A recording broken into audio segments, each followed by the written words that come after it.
And we're starting. I'll say we're starting. We're live, and that's good enough.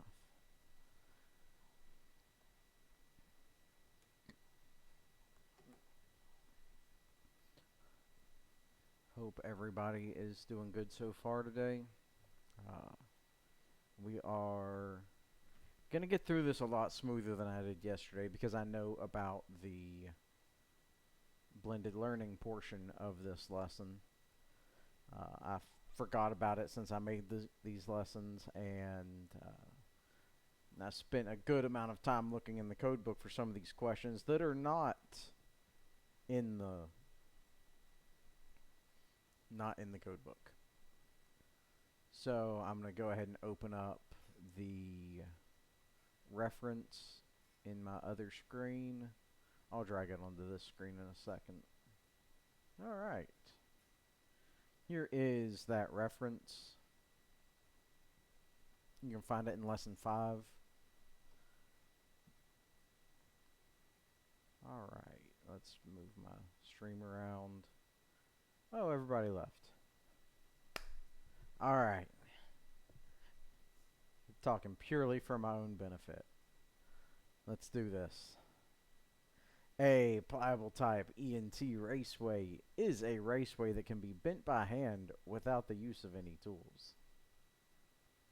That's true. If you look at it, this is what ENT is. It's also known as Smurf tube. That's a question later on. It's kind of like plastic flex. It's not anything to write home about. It's not super great material to work with. All right. Excuse me. ENT is permitted to be installed exposed in buildings.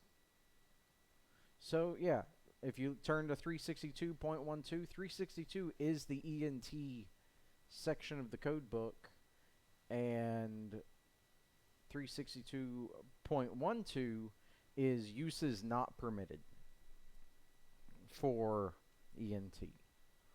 So you will read through that and see what's permitted to be used in your code book.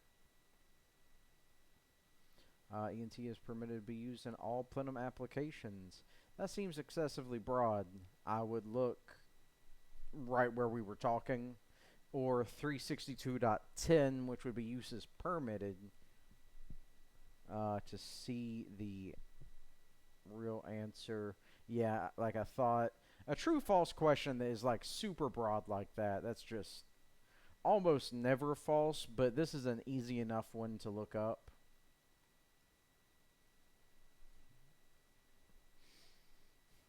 ENT is permitted to be used in which of the following applications? Again, we're in the same spot of the code book. I mean, this ENT is a very small section of the code book, and it doesn't take that much to get into it. Listed, rigid, non-metallic. Okay, so this one, not in the code book. You're going to come to this one, or this page, and you'll read through it. Ease of installation, fittings used. Here is where you're going to find your answer here. Right here. You have to use the right solvent cement, but you are allowed to use PVC fittings. And I don't know, and this is just commentary at this point, I don't know if the basic solvent cement that you get at the store, like that generic stuff, is rated for use with ENT. Or if you have to get special stuff. Because sometimes they come out and they're like, yeah, you have to make sure it's approved for use. But, like, everything is approved for use. But they're, like, extra, like, they come out and they're like, yeah, you have to make sure. And then, like, you look at all the bottles and they all say approved for use in this application. You're like, well, why did I need to make sure I was doing the right thing. Uh, and I guess it's so if you have some specialized solvent cement, you're using the right stuff, but uh, I would double check, but it's probably one of those situations where yeah, anything would work. It's all approved. In general, ENT will be securely fastened at intervals not exceeding blank feet. You have to strap it every 3 feet. It's a flexible tubing. So, yeah, every 3 feet you need to fasten it. And within 3 feet of the box. In case the box gets knocked off, it's supported. Uh, how many 90-degree bends in a piece of ENT? 360 degrees, whatever that makes, which is 4. You can a lot of these requirements are in this reading. I would rather, like just personal preference, I would rather use the code book, but also they go all over the code book uh, for this one. So, all right, a neat trick, and I know I've shown this to you guys. Let's see. ENT and all associated fittings shall be what you can do. You just like copy. And then come over here, hit Control F. It'll pop up this little window right here. And you can paste. Didn't find anything. Well, that was a shitty example. So it's obviously not in here. It's going to be in your code book. And that's a pretty straightforward. That's got to be 362.6. Yeah. That's in that section. I think this next one. You can't straight up copy paste this one because I misspelled fire.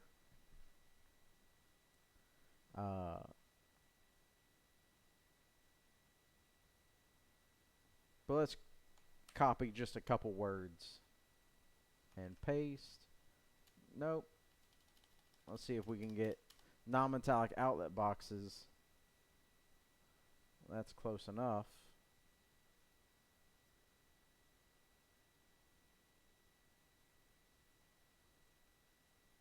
So other methods can also be approved for installing classified non-metallic outlet boxes on opposite sides of fire-rated wall.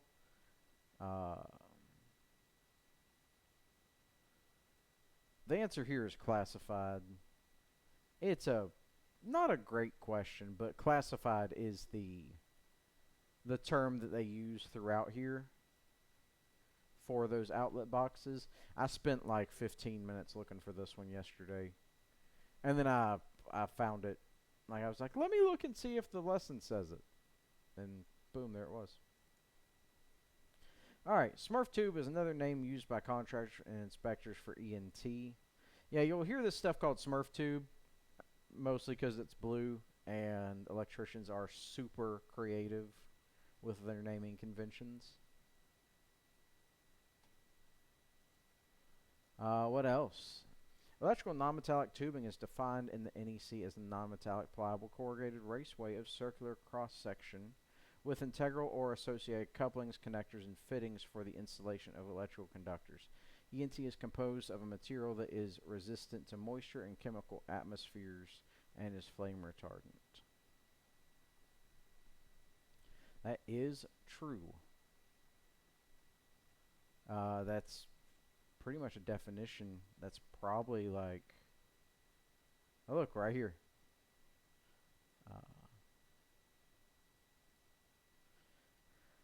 Moving right along. ENT is permitted to be installed, exposed, and built. Okay, I think we already had that question. And good on you for getting it all right. Normally when we have a question like that, like, okay, we were having this second time, it's a true false. What could go wrong? Half of the people miss it. I don't know why. All right. So that's the second to last lesson. This last lesson is lesson 6. There is a let me pull it up. There is a reference for it, liquid type flexible conduit. This covers, it's basically this lesson, but about a different type of conduit. All right. That one's finished. Let's start the new one.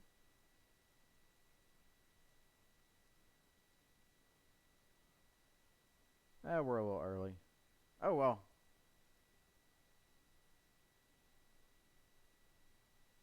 All right. We have started the new one. Let me pull back up YouTube. All right. It's all started up, and look forward to finishing the day. This makes for such a long day, huh? It